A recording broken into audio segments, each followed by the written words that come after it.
Yo, listen to me, man. I had to jump the line, and he had 3 with him. He gave me $1,500, and that was from out of Philly back in the 90s. His name was Mikey F. I don't know if that was his real name. I asked the nigga what his name was. He said, my name is Mikey F. He was from Philly. The nigga gave me $1,500 just to let 3 jump the line. I'm taking that. And matter of fact, let me tell the door you ain't got to pay. You on me. Real talk. What's going on, people? Tonight we're covering a Philly legend from the bottom. 58th and Market. He showed the whole city how to grind. Go pick up a shift on Filbert Street and get to a bag. Efrem Carr. Mikey F. Tall guy.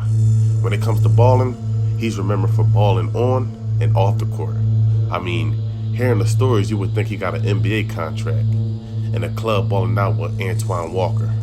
But he was giving out contracts to Airtight Records. Mikey F.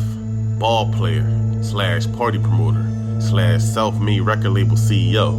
Now that tells you right there that he went hard at everything he did. And there's not a lot of people that can say they own a Rolex.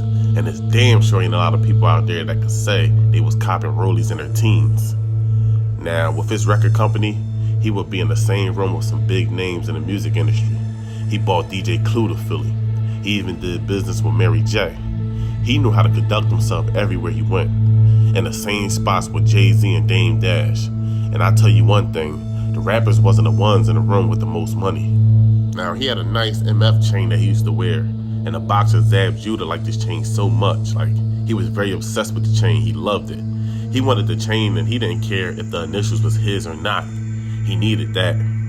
So he asked him how much he wanted for the chain, and they got it done.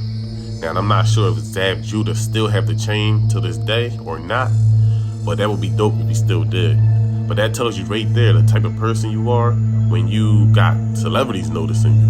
And when he was around, he had, celebrities doing whispers like, yo, who is that? Now, nowadays traveling is at an all-time high. And back then, traveling wasn't as popular, especially for street dudes getting money. It was hard for some to leave the block. Now, these bulls was on tour getting their passports tatted. Like, it wasn't no weekend joints neither. Like, they was taking 7-day trips to Cancun, being all over the place, meeting females. Who had vacation hoes. Females from different states would leave their dudes home to go play with the ballers. Now, in life, you run across plenty of females, and eventually she has a place in your life, whether it's serious or fun. He had plenty of women, but he had 2 that he really liked, and he couldn't figure out which one he wanted to be with. So he just said, you know what? I'm gonna make them both my main chicks. He had it like that. I mean, if you want to be out here having it your way, you gotta pay the cost. And he kept something nice on both of their wrists. Don't hate the player, hate the game. Now, he knew how to move everywhere he went. He carried it different, just like I said earlier. He can approach celebrities, and they will see that he ain't an average Joe. A lot of guys with money can identify status by your watch, and his timepiece was 80. It's all about the impression. If you pull up in a hoopty trying to get the attention from someone in a Rolls Royce, they would straight up ignore you, because what y'all gonna talk about versus someone that has a Rolls Royce, or just any other luxury vehicle. But I heard about the club stories. He would also run into rappers in the club, and he would see opportunities to network to help his record company. I mean, the money was already there, but it was about the connections. So they bought 100 bottles and tore the club up with Jadakiss in the building. And you didn't want them to walk in the club if he was having like a birthday bash or something. Because, they was definitely still in the show.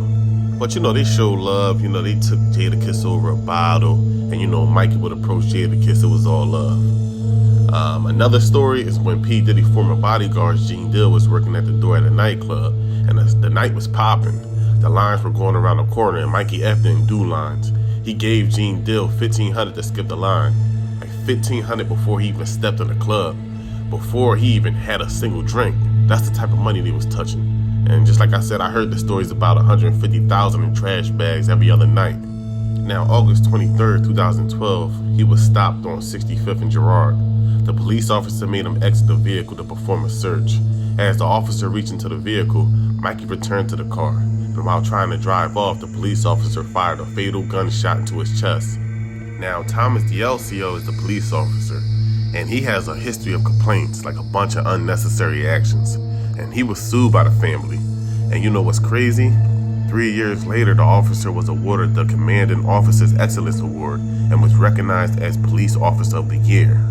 So yeah, that's the type of world we live in. And the cop didn't even have to do all that. He could have just let him go and call it a day.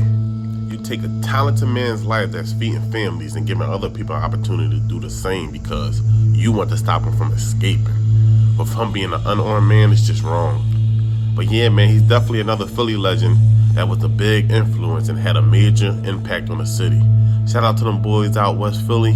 Rest in peace to all the stand-up men everywhere. I'm out.